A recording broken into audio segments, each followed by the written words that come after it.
Everyone, welcome back to study central. इस video में हम डिस्कस करने वाले हैं merits and demerits of industrial policy.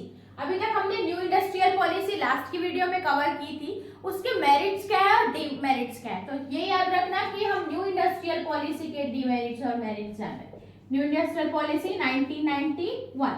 सबसे पहले देखते हैं इसके मेरिट्स क्या है। ये भी जनरली आपको 8 मार्क्स का पूछता ही है।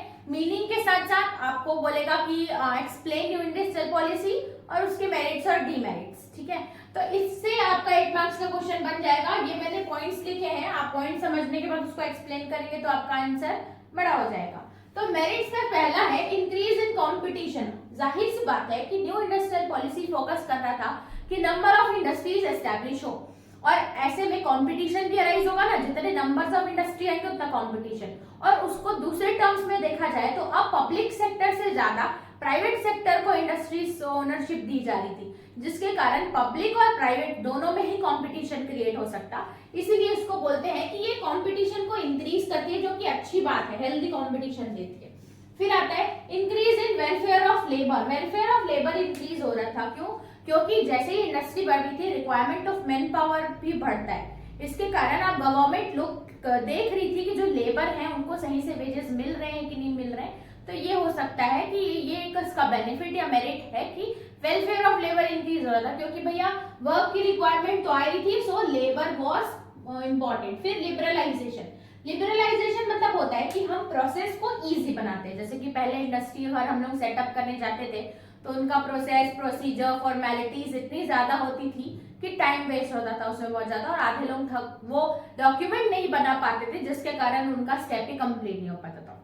तो अब इंडस्ट्री सेटअप करने के प्रोसेस को बहुत ही लिबरल यानी कि इजी कर दिए थे। अननेसेसरी लाइसेंसिंग को हटा दिया गया था। ठीक है, तो ये एक इसका मेरिट हो जाता है। फिर इंक्रीज इन प्रोडक्शन। अब नंबर ऑफ इंडस्ट्रीज बढ़ रही है तो प्रोडक्शन भी इंक्रीज होगा। फिर प्रॉपर मेंटेनेंस। अब भाई हमने ये देखा था कि न्यू इंडस्ट्रियल पॉलिसी फोकस कर रही थी स्मॉल स्केल इंडस्ट्री के डेवलपमेंट में, तो ऑब्वियस सी बात है कि maintenance of small scale industry हो रहा था। फिर पब्लिक सेक्टर की एफिशिएंसी भी इंक्रीज हो रही थी, मतलब जो पब्लिक सेक्टर का काम करने की जो क्वालिटी है ना, वो भी इंक्रीज हो रही थी। कैसे? क्योंकि आप पब्लिक के साथ साथ प्राइवेट सेक्टर भी एस्टैब्लिश हो रहे थे, तो उनको स्टिफ कंपटीशन दे रहे थे ना। तो कंपटीशन के कारण आप पब्लिक सेक्टर को भी अपनी थोड़ी क्वालिटी इंक्रीज कर नहीं पाते। क्यों? क्योंकि पहले सिर्फ पब्लिक सेक्टर रहते थे, प्राइवेट सेक्टर नहीं, तो ये अपनी मोनोपोली चलाते थे। तो अब मोनोपोली धीरे धीरे जा रही थी, क्योंकि प्राइवेट सेक्टर वाज इमर्जिंग। ठीक है, तो ये था हमारे merits of new industrial policy 1991।